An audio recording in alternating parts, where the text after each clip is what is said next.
Hey everybody, it's Tim Larkin. Hey, for today, I am going to do um, a section that I've been wanting to do for a while. I call it the martial arts parlor tricks. I'll explain it in a little bit. First, please join the channel, hit your notification button, subscribe, let your friends know about it. It's amazing how quickly this is growing, and it's all because of you. So thank you very much.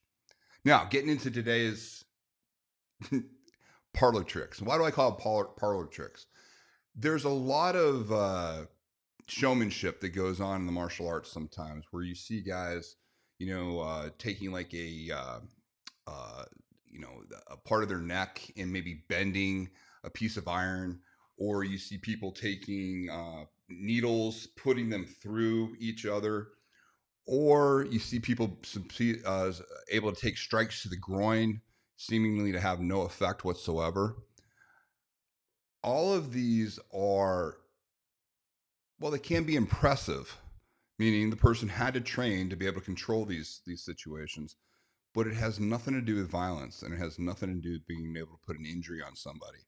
I'll explain more about this, but today I'm going to pull a clip from a sports science show, and they were going after the groin. They found this martial art, I guess it's called combat key, and these guys train literally getting kicked in the groin thousands and thousands of times to condition their pelvis and to condition their response to pain.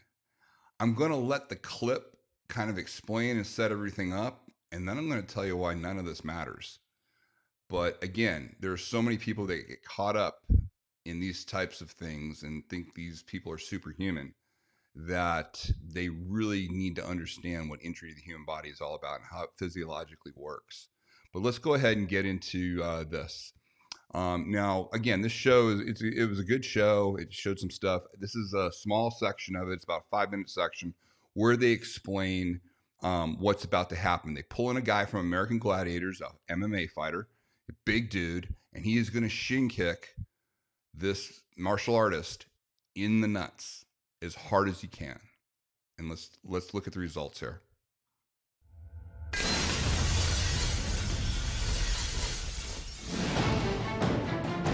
In the sports science lab, American Gladiator and MMA fighter Justice Smith is ready to deliver a world record kick to combat key expert Kirby Roy's nuts. A boot that could cause a pelvic fracture or severe testicular injury. So this was a build up to this point. I just want to point this out to everybody that they did the first part of the show, they do a dummy and they test how hard this individual can kick the guy that's about to kick the actual person, and they got to use, they got to force readings on it and everything. So they've really done a lot of research. They did a thing where you'll see later on where they were shooting a tennis ball at regular humans and getting hit in the groin area and how quickly they go down. So they set everything up this way. You're going to see some of these things that were references to earlier in the show. Can Kirby withstand the pain? Or will the kick turn his avocados into guacamole? 3, 2, 1, go.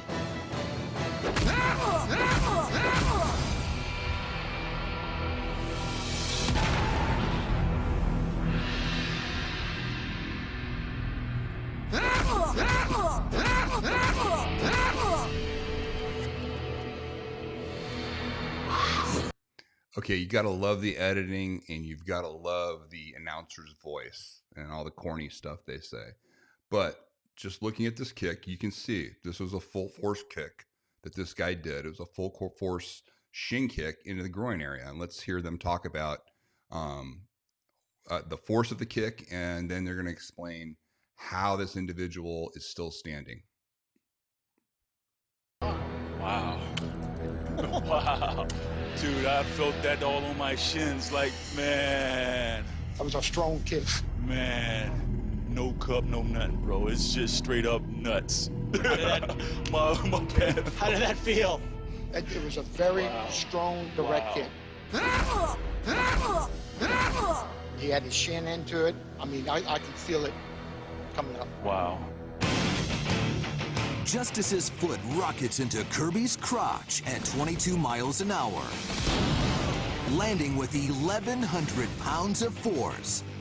That's even more powerful than his baseline kick. But instead of crumpling up and going... So that was just referencing the fact that when he was tested on the dummy, he actually didn't kick the dummy as hard as he ended up kicking this guy. Again, we'll just keep going with this. Full fetal. Kirby shrugs it off like it's nothing.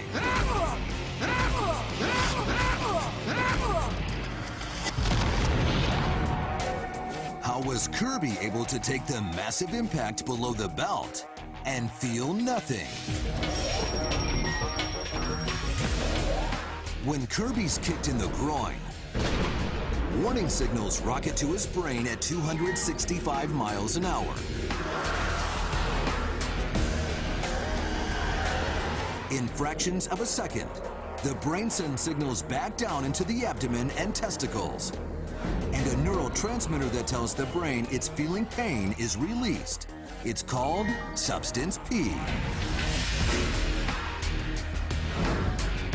But after 5 years and thousands of the most painful shots to the nuts, Kirby's... Okay, I'm stopping it right there. Did you catch that? After 5 years and thousands of kicks to the nuts, that's what it took for him to condition to be able to do this trick. Okay, 5 years. He literally dedicated 5 years of his life to being kicked in the nuts. Nerves process only 10% of the substance P that a normal person would process, which means his brain no longer receives a message of pain. Your heart rate has not changed at all. Wow. Previously, in our tennis ball experiment, our subject's pulse redlined at 182 beats per minute after being plunked in the plums. Can you imagine volunteering for this? But Kirby? Astonishingly, his heart rate stayed exactly the same, 85 beats per minute before, during, and after the kick. It's another sign that his brain isn't processing substance P. That was the hardest kick. I mean, the impact of it was tremendous. Your shin went right up into his groin. What did you feel? I felt his pelvic bone and also a couple of nuts as well. But dude, it was a real kick. Yeah, at least two. It was real. Substance. Okay, so I'm going to stop. They go on to talk about, substance P and how it helps calcify the microfractures in the pelvic bone and all of that. But again, you've seen enough to where now I can just, close out here and tell you why all of this is irrelevant and a waste of time when it comes to your self-protection. Okay, so what he did was he dedicated 5 years to condition himself to be kicked in the groin. Okay, one area of the human body. And he was kicked repeatedly, and they had to do it, over time. The kicks got harder and harder. He was able to take more control, his pain response, and all of that, and get very focused in that one area. The translation to this, what they're trying to tell you is like somehow this guy's immune to a groin injury, and that he is somehow, protected this part of his body. There are others in the, I think in sumus that are very famous for being able to take their testicles and put their testicles inside of the groin area, up, suck the testicles up in. They train themselves to do that for their matches. You can do this. You can train yourself to take pain. You can train yourself to condition an area of the human body. And, you can be successful. I mean, this to me is just astonishing that this guy would waste 5 years trying to protect an area that by its very definition is a target. that you can put injury into. So you're saying to yourself, but Tim, he took a full shot. He didn't even flinch. So, obviously the groin's not a viable target. No.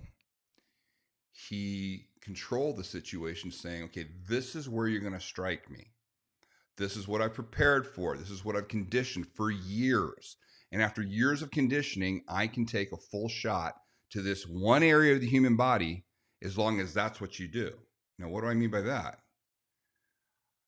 The human body cannot control the response to pain if there's chaos. How do you create chaos in the human body? Multiple injuries. So, if that guy had gone up expecting a kick to the groin, and the first thing that happens to him is he gets, punched to the throat, or gets punched to the side of the neck, or gets punched to the bladder, some other injury prior, all of a sudden, all bets are off because now he's injured in that area of the human body. And then when you go to kick the pelvic floor, which is the groin area, you're going to get a response from that guy. Because again, his ability to control, he was expecting to have one area that he could control. You took that away by creating chaos, by creating an injury somewhere else first, and then it goes. These guys that can poke, spikes through themselves, same thing. If all of a sudden you injure them while they're doing that, guess what? Blood's going to start coming out. They can't control their autonomic response system if it's more than one area being attacked. And that's why it's just worthless to try to condition these areas of the human body. I've seen guys that, they take pins and they can put them in their eye. And then all you have to say to them, no, let me do that. Give me the pin. And you just shove it right in their eye and they blind themselves. Listen, anybody can control what's being done to them as long as they control the pace and the intensity of what's going on. And they can condition themselves to control that one area of the human body as long as everything else is fine. In violence, we're going to put chaos into the human body. We're going to do multiple strikes. We're going to do multiple injuries. And it's going to be impossible for any one area to be protected that way. It's just a waste of your time, and you should not be impressed by any of this stuff. Anything that you see like this, if you see one person concentrating on one area of their human body and seemingly making it invulnerable to injury, all you have to do is go up to that person, put an injury on their body somewhere else, and all of a sudden that guy bending the spear has a spear go right through his throat. All of those things. Why? Because he can no longer concentrate in that one area where he's been able to, concentrate and control his responses to things. Again, these are worthless martial arts parlor tricks. Okay. I'm not saying it's not impressive. I'm not saying it's not, it doesn't take, time to condition and do that stuff. I'm just saying it's a waste of your time. Because the one thing that makes us all equal is we are all vulnerable to these injuries of the human body. And if you understand how to put injury on the human body, it doesn't matter. We've had guys that are super flexible, yogi, and you're not going to be able to do any sort of a joint lock on them, or they can get out of anything like that. Guess what? Injure them first, all the muscles grab, and it's very easy to apply leverage on them after that. You just have to understand how to put injury on the human body. So don't get distracted by martial arts parlor tricks. Hey, thanks for listening. Remember, subscribe, share this with your friends. Look forward to seeing you the next time. And I appreciate all the comments.